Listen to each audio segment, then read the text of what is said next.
Every angel stands before God in heaven, except for one.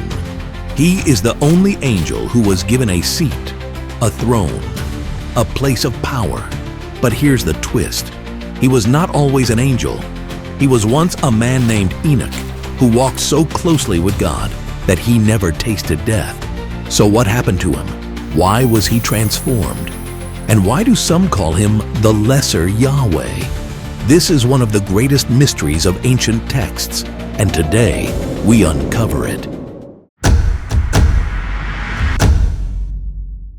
Have you ever heard of a man who never died? The Bible tells us about someone special who walked right off the pages of history without facing death. His name was Enoch, and today we're going to share his amazing story with you.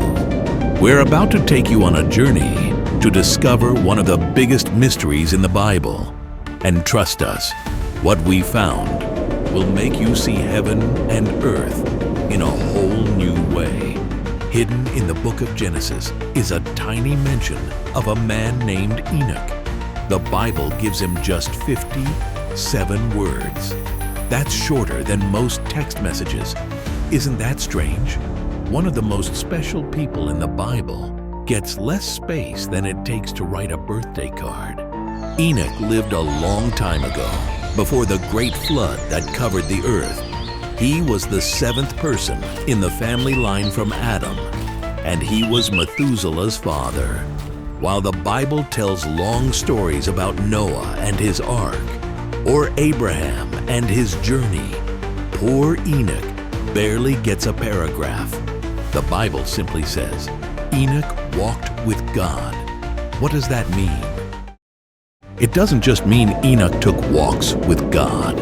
In those days, this special phrase meant Enoch lived exactly how God wanted him to. His heart matched God's heart perfectly. Here's something weird. Enoch lived exactly 365 years. Does that number sound familiar? It's the same as the days in a year.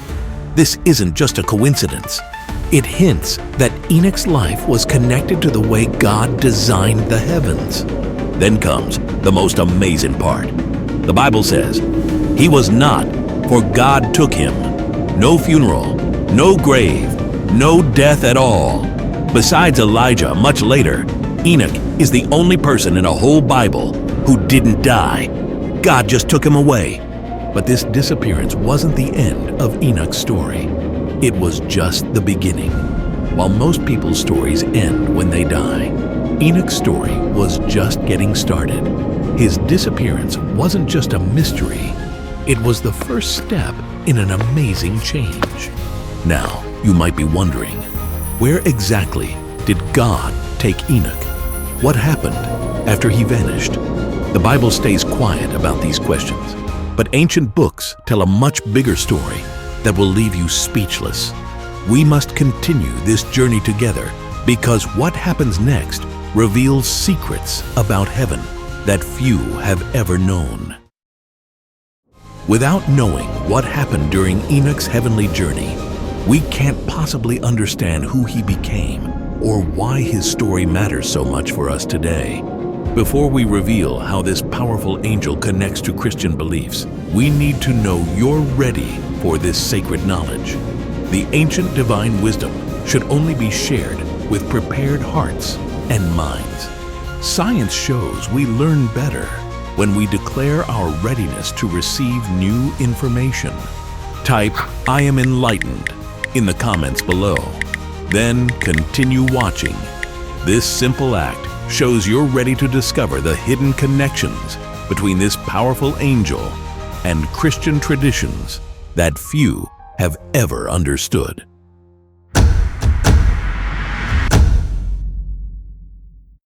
What happens when someone steps from our world into heaven? For Enoch, disappearing from earth wasn't the end of his journey. It was just the beginning of something much greater. While the Bible tells us very little about what happened after God took Enoch, ancient Jewish books fill in these missing pieces. Books with names like 1 Enoch and 2 Enoch, written long ago, tell us the rest of the story.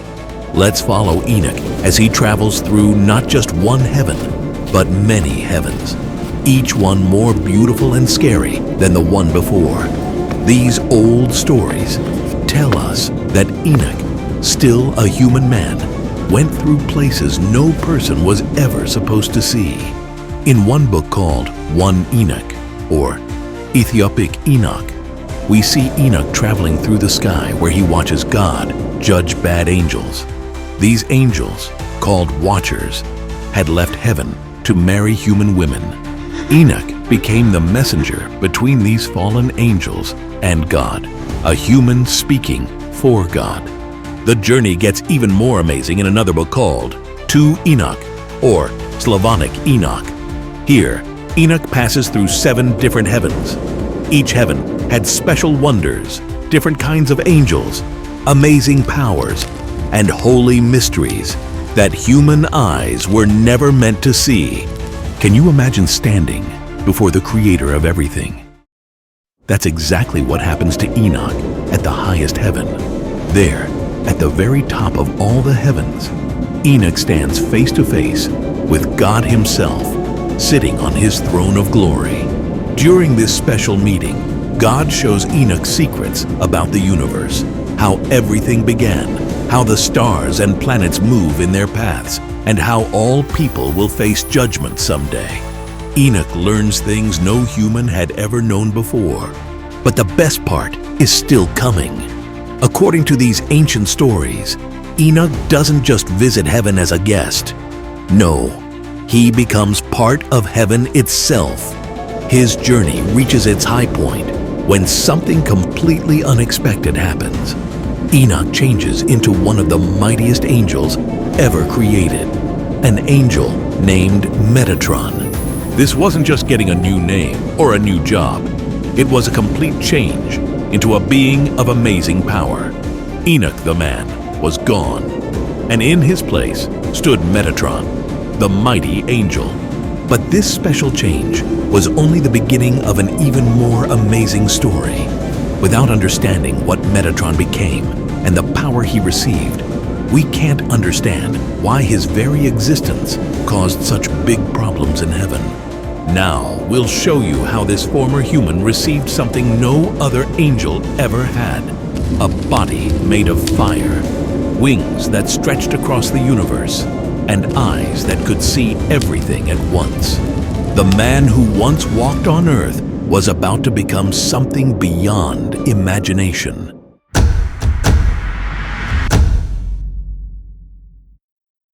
Long ago, when the world was still young, a man named Enoch disappeared from Earth, but his journey was far from over. In fact, it had just begun. We're going to tell you what happened to Enoch after God took him from our world.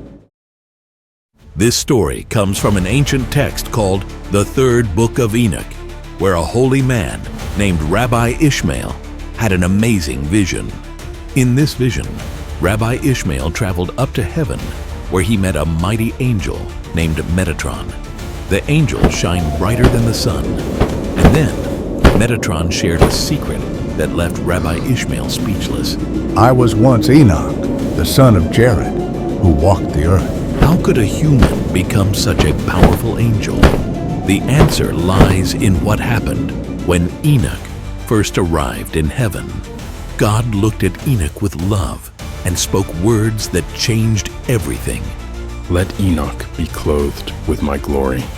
The moment God said these words, something wonderful and scary began to happen. Enoch's skin started to glow. Then it changed into flame. His whole body began to shine and grow. He stretched bigger and bigger until he was as tall as the world itself. Can you imagine someone that big? Where once stood a regular man now towered a being of pure light. But God wasn't finished yet. He gave Enoch a special gift, 72 huge wings that spread across the sky. Each wing was bigger than a whole world. Then came another miracle. God gave him 365,000 eyes, not just regular eyes, but eyes that burned like the sun. With these eyes, Metatron could see everything happening anywhere in creation. God placed a beautiful crown on Metatron's head. Then, with his finger, God wrote secret words on the crown using letters made of fire. These words taught Metatron all the mysteries of heaven and earth, things no human had ever known before. The transformation was so amazing that even the other angels couldn't look at him. They covered their faces and trembled when Metatron passed by, just like they did when God himself appeared. Through this magical change, Enoch became Metatron, the Prince of the Divine Presence. This special title meant he could stand closer to God than any other angel in heaven. But this wasn't the end of the story. Metatron's new power was so great that it caused big problems in heaven. Some began to wonder, was Metatron becoming too much like God himself? We need to continue our story because what happened next shows us something that will leave you amazed. Without knowing about the special seat God gave to Metatron, you'll miss the most shocking part of this heavenly tale.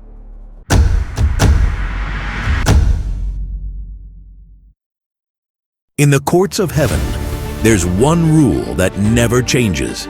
God sits on his throne, and everyone else stands. Every angel, no matter how powerful, stands before the King of the universe. That's just how things work in heaven. But we're about to tell you about something that broke all the rules. Something that had never happened before and would never happen again. After Enoch became the mighty angel Metatron, God did something that shocked all of heaven. He gave Metatron his very own throne. Can you believe it? While millions of angels had to stand in God's presence, Metatron was invited to sit down, right next to God himself. This wasn't just any seat. It was a throne of glory that looked almost like God's own throne. When the other angels saw this, they couldn't believe their eyes. Some even started to whisper among themselves. But the throne was just the beginning. God gave Metatron special jobs that no other angel had ever been given. He put Metatron in charge of judging the other angels. Imagine that, a former human telling ancient angels what to do and where they belonged in heaven's ranks. Then came the most surprising part. God gave Metatron a title that made the heavens tremble. He called him the Lesser Yahweh. Now, Yahweh was God's own special name, the most holy name in all creation. By sharing even a part of this name with Metatron, God was showing how much authority he had given him. God even placed his own holy name inside Metatron, just as he had promised long ago in the book of Exodus. My name is in him. This meant that in some ways, Metatron could speak with God's own voice when giving commands. As heaven's special writer, Metatron kept track of everything people did on earth. With his thousands of eyes, he could see every good deed and every sin.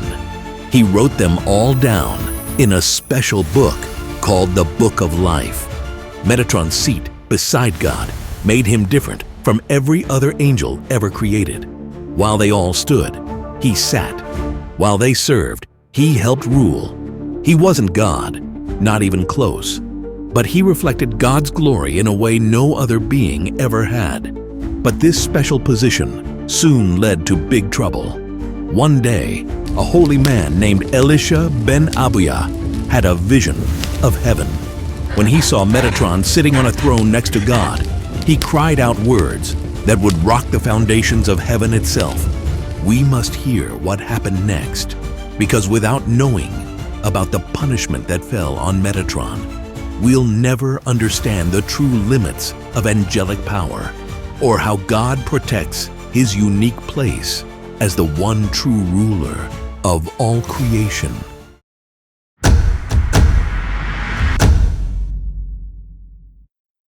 Have you ever wondered what happens when an angel's glory becomes so magnificent that even a wise teacher mistakes him for God?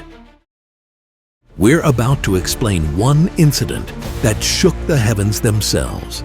In ancient Jewish tradition, there lived a respected teacher named Elisha ben Abuya. He was known for his wisdom and deep understanding of sacred texts. But one day, something extraordinary happened that would change everything. Elisha had a mystical vision where he was lifted up to see the heavenly realms. As his spiritual eyes adjusted to the glory around him, he noticed something that didn't seem right. There, in the courts of heaven, sat Metatron on a throne. Now, this might not sound strange to us, but in Jewish belief, this was shocking. Angels were supposed to stand in God's presence. Sitting was reserved for God alone. Imagine the confusion and fear that filled Elisha's heart as he watched this scene unfold. In his shock, Elisha cried out words that would echo through history. There are two powers in heaven. These 6 words sparked immediate divine action. You see, Jewish faith is built on the belief that God is one. There cannot be 2 divine powers ruling the universe. What happened next was dramatic. The heavenly court erupted in action. Metatron, despite his exalted position, was immediately punished with 60 fiery lashes. Yes, you heard that right, 60 burning stripes across his back. This wasn't just any punishment. It was a powerful statement that even this mighty angel remained a servant, not a god. The message was clear. No matter how glorious Metatron appeared, he was still a created being under God's authority. But what about Elisha? This vision shattered his understanding of heaven. The man who went up as a respected teacher came down, changed forever. He became known as Aher, the other one, because he turned away from his faith after what he saw. This ancient story raises deep questions that still echo today. How close can a created being come to divine glory before crossing a line? What are the boundaries between God and his most exalted servants? The 60 lashes that fell on Metatron's back remind us of something profound, that there is an uncrossable gap between creator and creation. No matter how high Metatron was raised, he remained under authority. But this controversy isn't just an isolated incident. It connects directly to questions that would shake the foundations of faith for centuries to come. And that brings us to something even more fascinating about Metatron's story.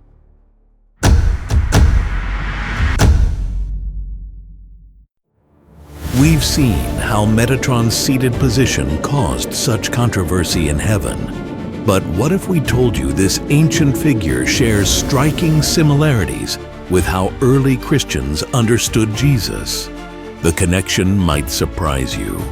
Both Jewish and Christian traditions struggled with a big question. How does an unseen God connect with the visible world? Both found answers in divine mediators, beings who bridge the gap between heaven and earth. While Metatron doesn't appear in Christian scriptures, the idea of a heavenly mediator runs through both traditions like a golden thread. Think about it. Metatron sits at God's right hand, a position of honor and authority. In Christian teaching, Jesus is described the same way, seated at the Father's right hand. The parallels don't stop there. Both Metatron and Jesus are described as bearing God's name. In Jewish mystical texts, Metatron is called the Lesser Yahweh, suggesting he carries God's authority. Similarly, Jesus is given the name above every name in Christian scripture. Both figures reflect divine glory so intensely that they become its living expression. Metatron's body transformed with countless eyes and wings, while Jesus is called the radiance of God's glory. But here's where the paths divide. Metatron began as a human named Enoch, who was elevated to angelic status. Jesus, according to Christian belief, was the eternal Word who existed before creation and took on human form. These parallels show how both traditions were wrestling with similar questions. How does God interact with creation? Can divine authority be shared? What happens when heaven touches earth? Some scholars wonder if early Christian thinkers were influenced by stories of Metatron when they described Jesus' heavenly role. Others believe these similarities simply show how both traditions independently approached the same deep questions about God's relationship with humanity. What makes this connection so fascinating is that Metatron represents one of the most developed examples in Jewish thought of how God might share authority with another being. This concept would find its fullest expression in Christian theology through Jesus Christ. We've explored how Metatron sits beside God while other angels stand, and how his power raised questions about divine authority. But this is just one part of God's amazing heavenly army. Have you ever wondered what happens when God's angels aren't just scribes, but warriors?